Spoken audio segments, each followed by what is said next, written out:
Bienvenidos a otro episodio de Radicales Podcast. Hoy me encuentro con ustedes, yo, su servidor, como siempre, Cristian Fernández, y un querido invitado y amigo.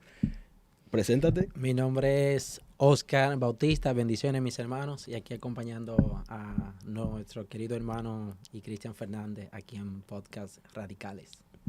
Bueno, esta semana vamos a estar hablando, introduciendo un tema que es sobre el carácter de las personas, lo que la Biblia quiere comunicarnos de lo que hay en el corazón de las personas. Normalmente hoy nosotros definimos esos términos de una manera muy psicológica, de tipos de personalidad, una persona colérica, neurótica, etcétera. Sí.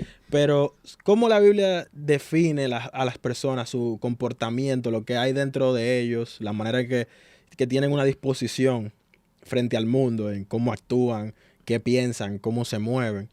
Y como normalmente me gusta hacer, y también ya en el podcast lo hacemos mucho, siempre tratamos de retornar al principio con esas historias, porque... que es lo mejor. Exacto, para que la gente no se pierda. Y al mismo tiempo, porque muchas veces tratamos las cosas de manera muy dispersa, ¿no? Las escrituras. Pero cuando las vemos en su inicio, en esa semilla que inician las primeras historias bíblicas, podemos tener esa facilidad de entender la dimensión con la que las escrituras nos están hablando. Exacto.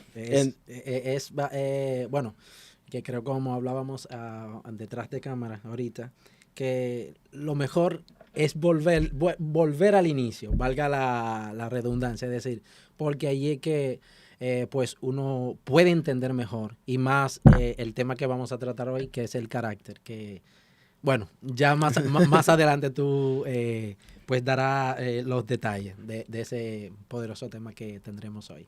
Y vamos a empezar leyendo en Génesis 4. Vamos a analizar la historia por partes. Okay.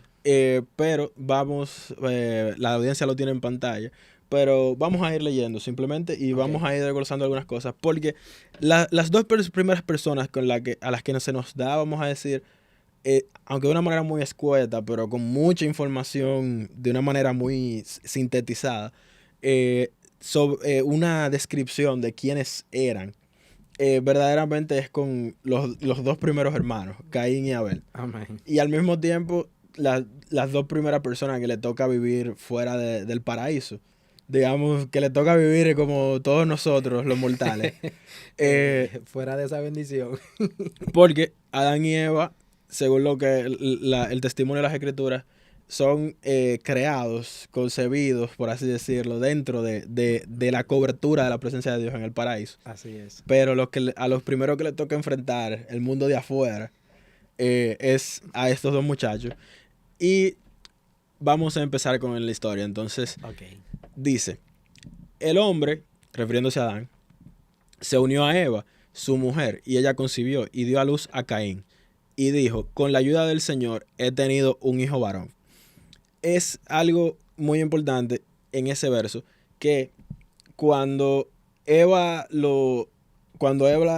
hace énfasis en el nacimiento de Caín, esa pequeña frase es una manera de vanagloria, según muchos interpretan, una manera de vanagloria en el nacimiento de Caín. O sea, ella se gloriaba del nacimiento de Caín, no en una manera, o sea, el tono del verso no es una manera de agradecimiento, sino de demostración de poder.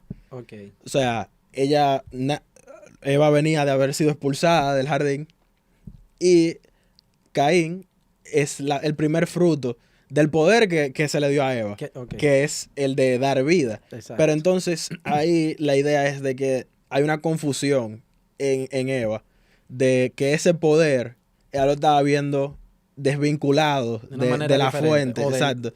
Desvinculado de la fuente que es el creador. Y ya desde ahí, eso te va dando una idea de la personalidad de Caín. Okay. Y obviamente es el primogénito. El primogénito es el que va a recibir toda la herencia.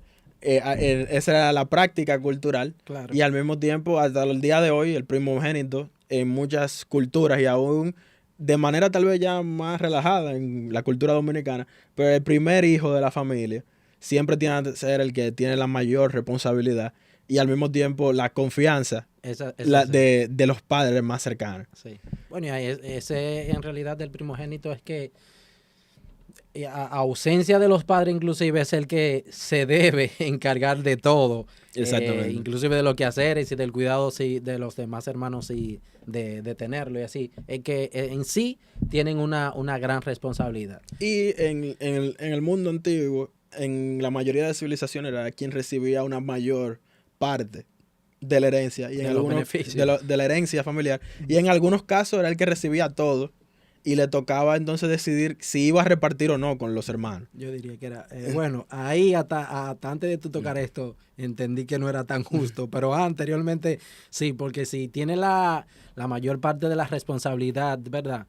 Del cuidado y demás, pues también entiendo que debe haber una mayor parte del pastel, digo yo, hacia él, no sé si sería Y esa algo era de a mí. esa era la idea normalmente.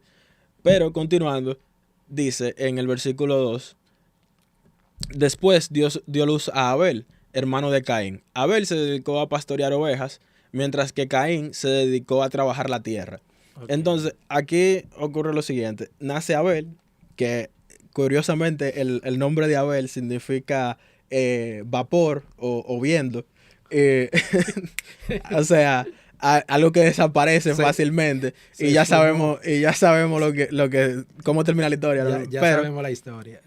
pero lo importante aquí del carácter de ambos de ellos, que muchos dicen, bueno, uno es pastor, el otro era agricultor.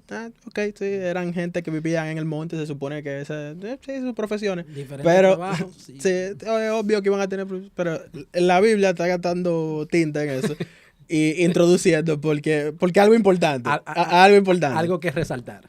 Y el pastorear ovejas, la vida nómada,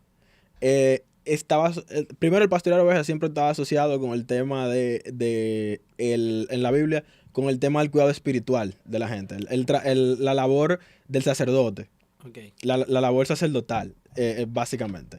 Bueno, Esa imagen del pastor, es la imagen sacerdotal. Bueno, el ejemplo que me llega ahora mismo, inclusive, qué mejor pastor, y ya atribuyéndole esa característica que tú dices, pues a Jesús, ¿verdad? Uh-huh. El pastor de los pastores y el buen pastor. Exactamente. Que al final ese es el que cuida de nosotros. Y la idea era eso no era una idea solamente del pueblo de Israel.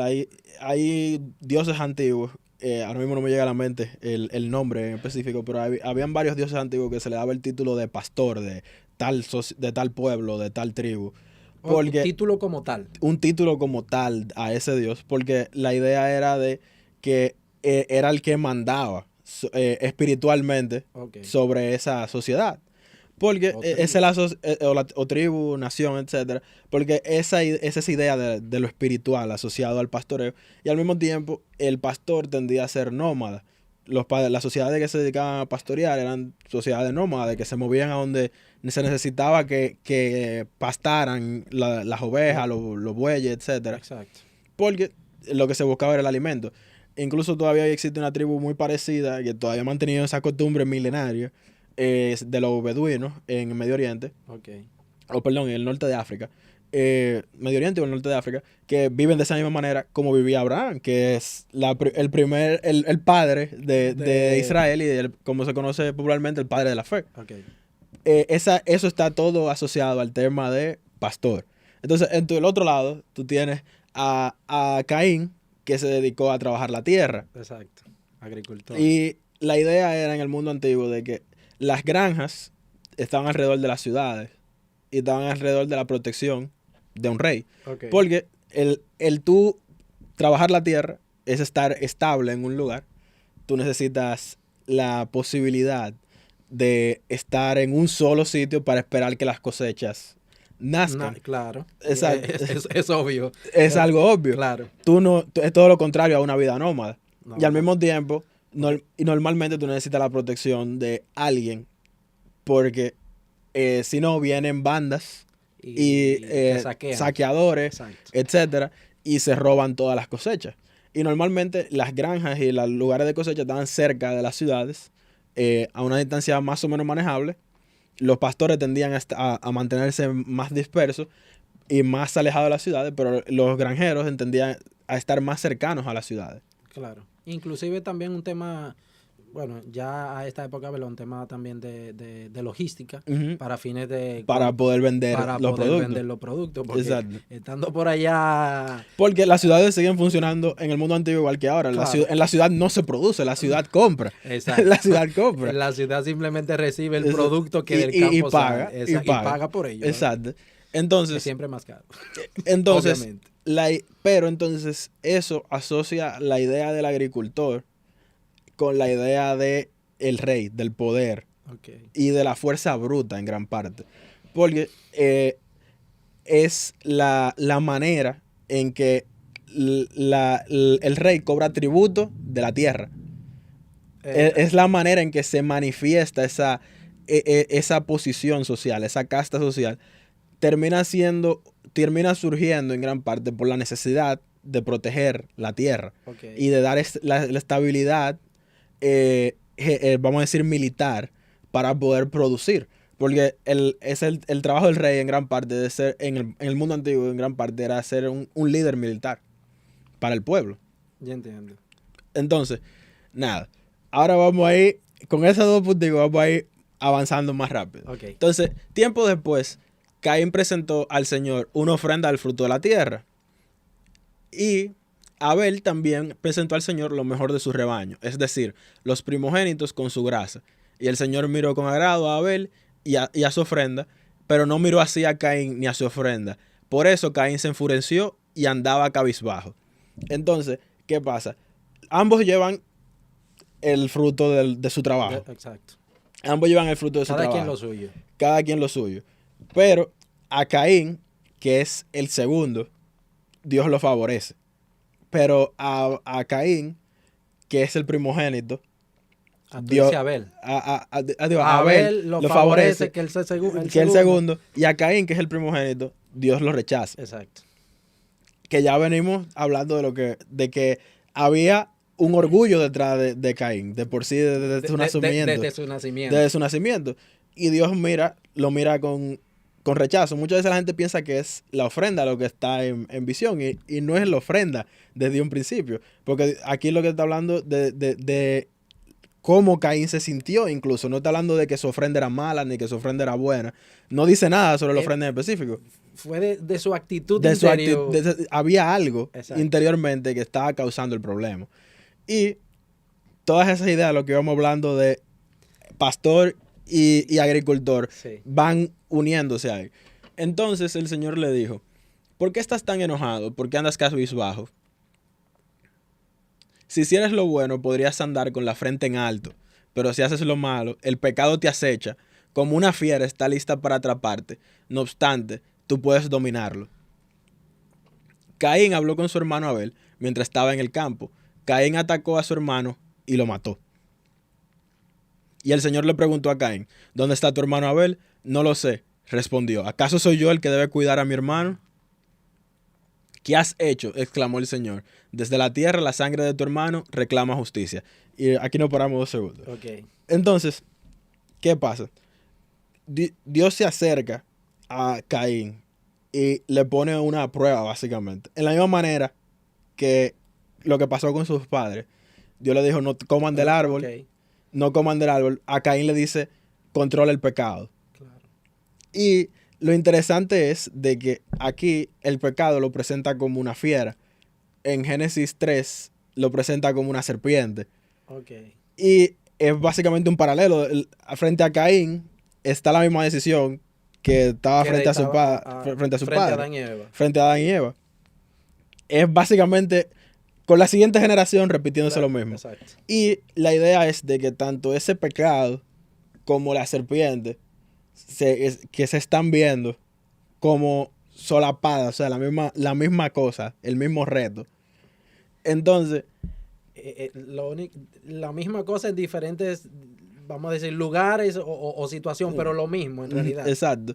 Y la idea es que Dios le dice a Caín, contrólalo. Porque, como hablamos en el verso anterior, el problema no fue la ofrenda. No. El problema no fue la ofrenda. Porque inclusive en el capítulo, en el verso 7, él le dice cómo él se siente. Es decir, si tú tuvieras... Exacto. Tú quieres el favor que yo te puedo dar a ti. Controla el pecado. Exactamente. Y tu cabeza va a poder andar en alto. Exacto. Que en el verso 7 mencionaba eso. Entonces, lo próximo que se ve automáticamente es que Caín habla con Abel, salen al campo y lo mata. Y ya sabemos lo y que lo ocurrió. mata. La idea es de que lo que sea que estaba pasando internamente con el carácter de Caín, el arrepentimiento no era una opción. El arrepentimiento no era una opción. Básicamente. Ya él tenía su decisión. La decisión estaba tomada. Sí. El arrepentimiento nunca fue una opción, básicamente.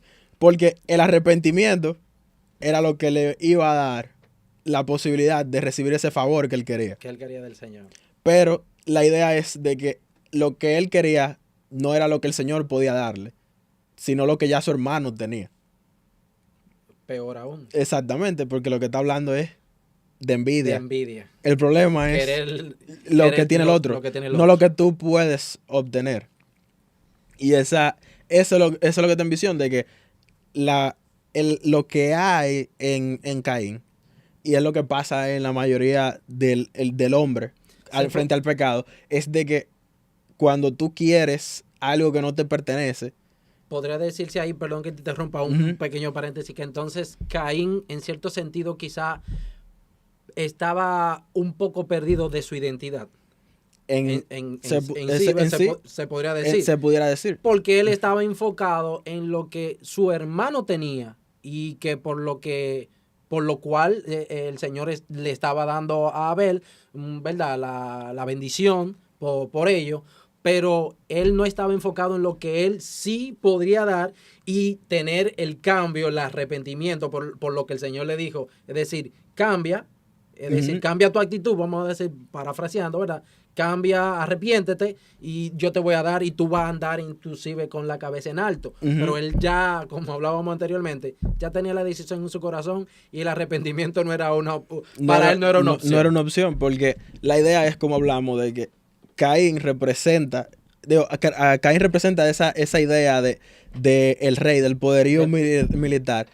Y Abel representa esa idea del mando espiritual del sacerdote. Okay. Y la idea, el asunto está de que Caín no quería lo que él tenía. Él quería el favor el tipo de favor que estaba sobre su hermano. Exacto. Él no quería el favor que le correspondía a él. Él quería el que su hermano tenía. Como vive la sociedad hoy. Exactamente. Entonces, por eso ahora quedarás bajo la maldición de la tierra, la cual ha abierto sus fauces para recibir la sangre de tu hermano que tú has derramado.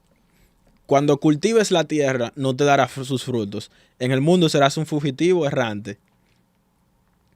Este castigo es más de lo que puedo soportar, le dijo Caín al Señor. Importante aquí que Dios al igual que con Adán y Eva, le dice que lo va a expulsar del jardín las consecuencias. En el caso de Caín pasa lo mismo. Las consecuencias. Y ahora va a ir más lejos. O sea, ahora va a ser un errante en la tierra. No simplemente fuera de la presencia, sino que nunca va a poder encontrar un lugar que llamar su casa, por así decirlo. Y lo interesante es que luego de que pasa todo esto, la primera respuesta de Caín es preocuparse por el castigo que está recibiendo. No hay arrepentimiento. O sea, la conversación, la preocupación de él es el castigo que va a recibir. Aún así, no es lo que ha pasado con su hermano. Entonces, hoy me condenas al destierro y nunca más podré estar en tu presencia. Andaré por el mundo errante como un fugitivo, y cualquiera que me encuentre me matará.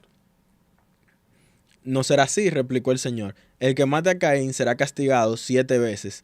Entonces el Señor le puso una marca a Caín para que no fuera a matarlo quien lo hallara. Y lo interesante es que Caín no demuestra... Él está preocupado por su vida. Él no está preocupado por lo que le hizo. Arrepentimiento ni la primera. No hay arrepentimiento. Él está aceptando el castigo que el Señor le está dando. Y él no está buscando arrepentirse ni nada por el lo que estilo. hizo. Entonces, la preocupación ahora es por su vida.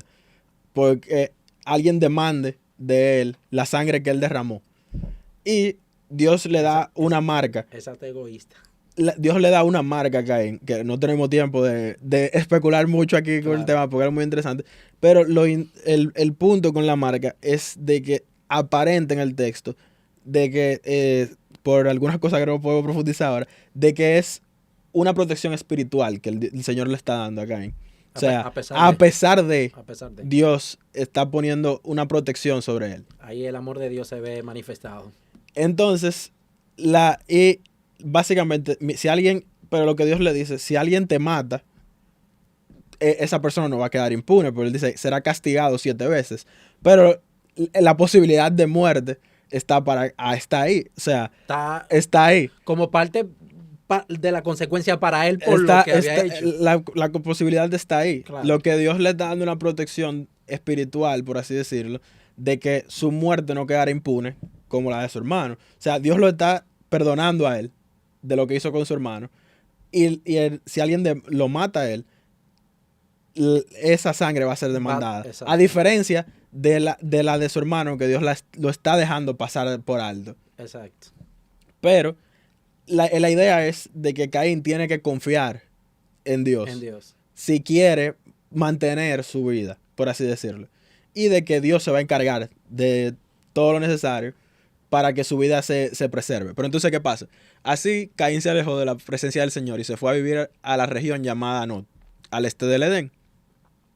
Caín se unió a su mujer, la cual le concibió y dio a luz a Enoc. Caín había estado construyendo una ciudad a la que le puso el nombre de su hijo Enoc. Enoc tuvo un hijo llamado Irad, que fue el padre de Mehujael. A este, a su vez, fue el padre de Matusael. Metusael fue el padre de Lamec. Lamec tuvo 2 mujeres, una de ellas llamada Ada y la otra Sila. Ada dio a luz a Yabal, quien a su vez fue el antepasado de los que viven en tiendas de campaña y crían ganado. Yabal tuvo un hermano llamado Jubal, quien fue el antepasado de los que tocan el arpa y la flauta. Por su parte, Sila dio a luz a Tubal-Caín, que fue herrero y forjador de toda clase de herramientas de bronce, de hierro. Tubal-Caín tuvo una hermana que se llamaba Noama. Lamec dijo a sus mujeres, Ada y Sila: escuchen bien, mujeres de Lamec, escuchen mis palabras. Maté a un hombre por haberme herido y a un muchacho por golpearme. Si Caín será vengado 7 veces, 77 veces será vengado Lamec. Adán volvió a unirse a su mujer y ella tuvo un hijo al que llamó Set, porque dijo, Dios me ha concedido otro hijo en lugar de Abel, al que mató Caín.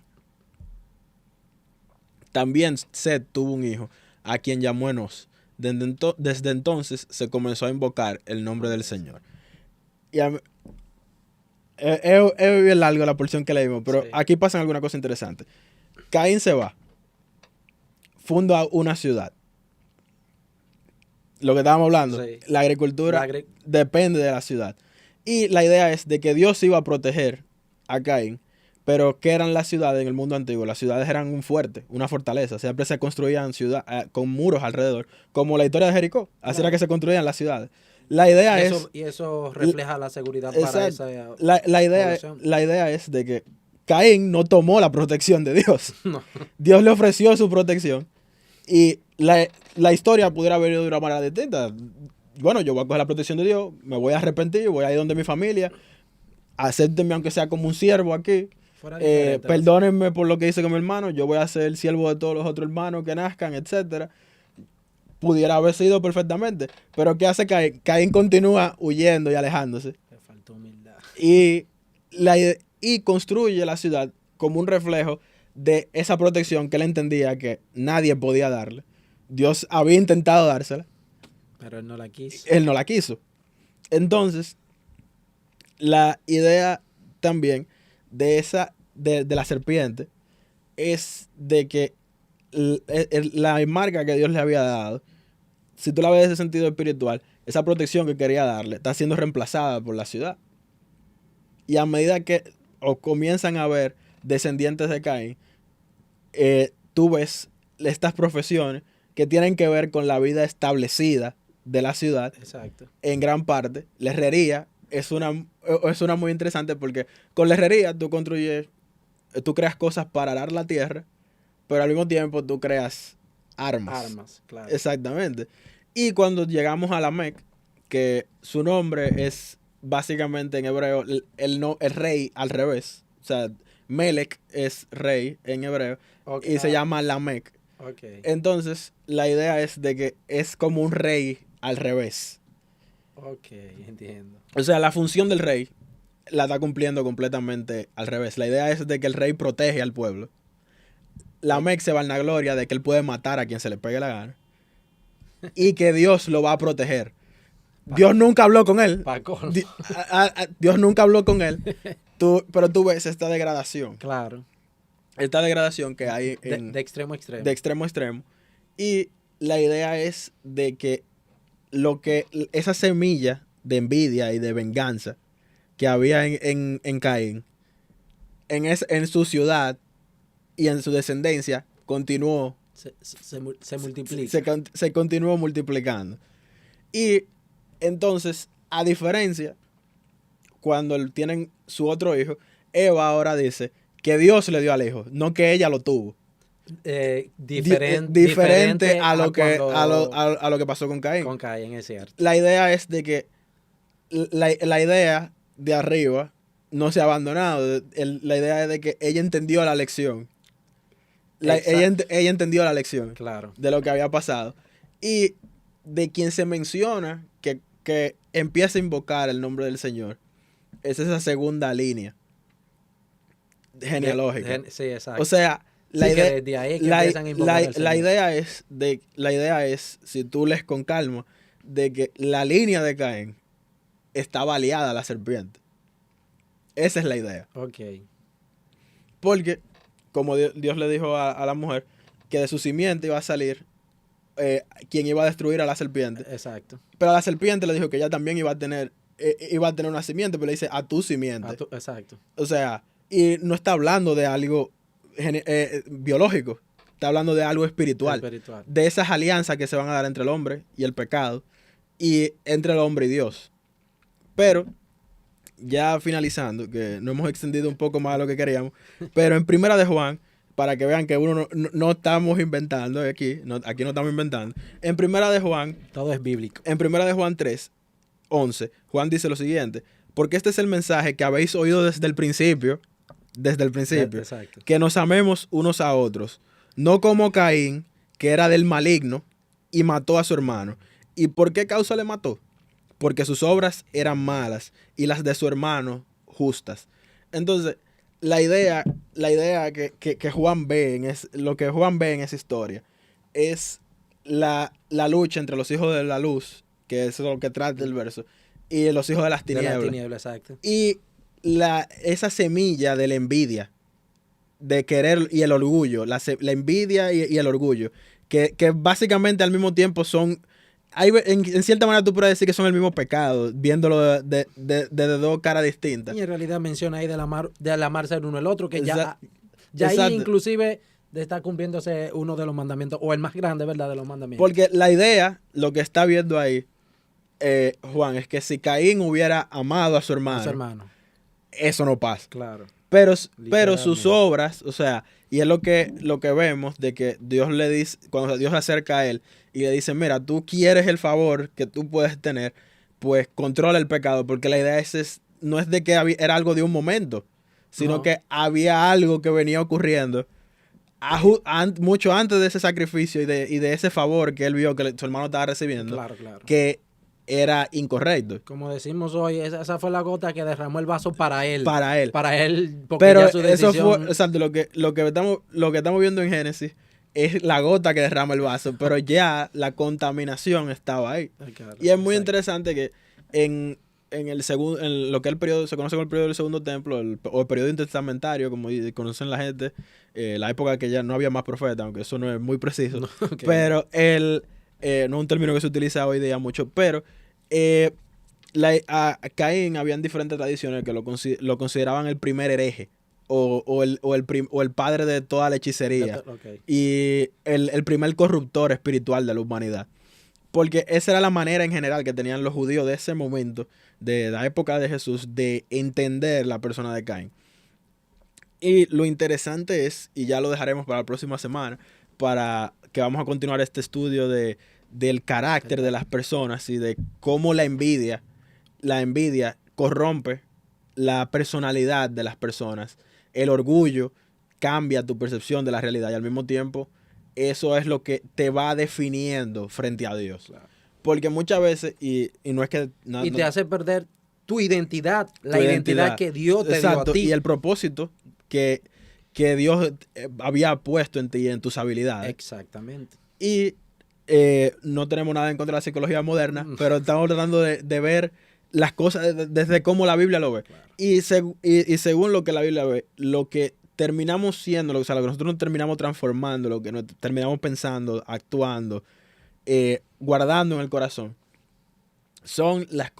provienen de las cosas que nosotros dejamos de germinar espiritualmente, las cosas que nosotros nos enfocamos y los pecados que dejamos entrar a nuestra vida y comenzamos a cultivar. Esa es la manera en que la Biblia ve el carácter de la persona. Okay. Y al mismo tiempo la capacidad de arrepentirnos, la capacidad de movernos hacia el cambio, hacia cambiar interiormente lo que estamos exteriorizando.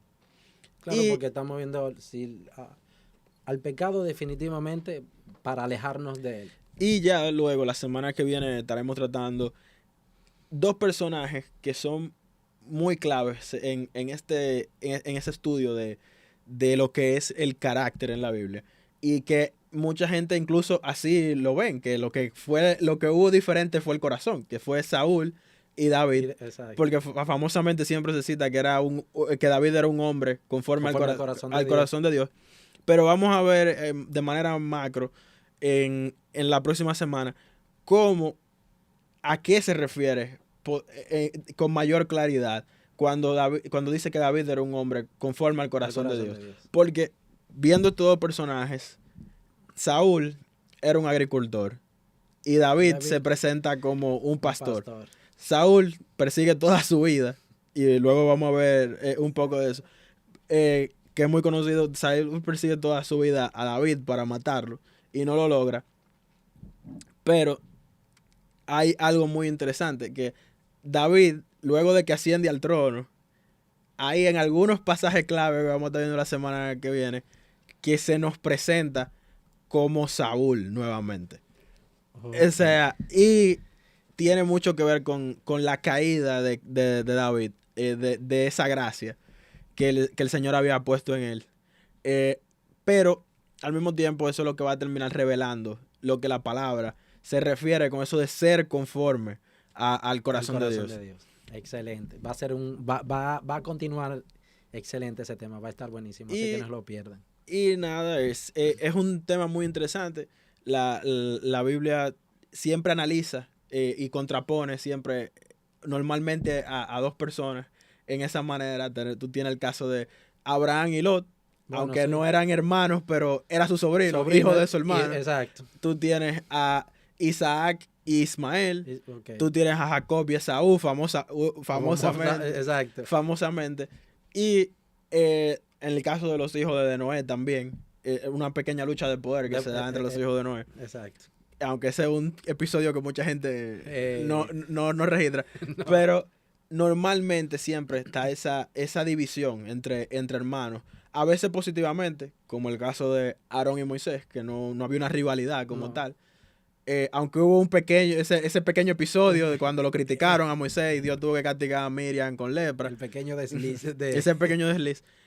Pero la Biblia normalmente nos retrata el carácter de las personas a manera de contrastes. Exacto. Entre esos dos polos, entre el que sirve, el que tiene el corazón conforme a Dios, y el que tiene su corazón alejado de Dios. Es así. Y nada, esto ha sido todo por esta semana. Esperamos que esto sea de bendición para ustedes y que nos puedan acompañar la semana que viene cuando continuemos desarrollando este estudio sobre el carácter en la Biblia. Muchísimas gracias. Bendiciones. Bendiciones.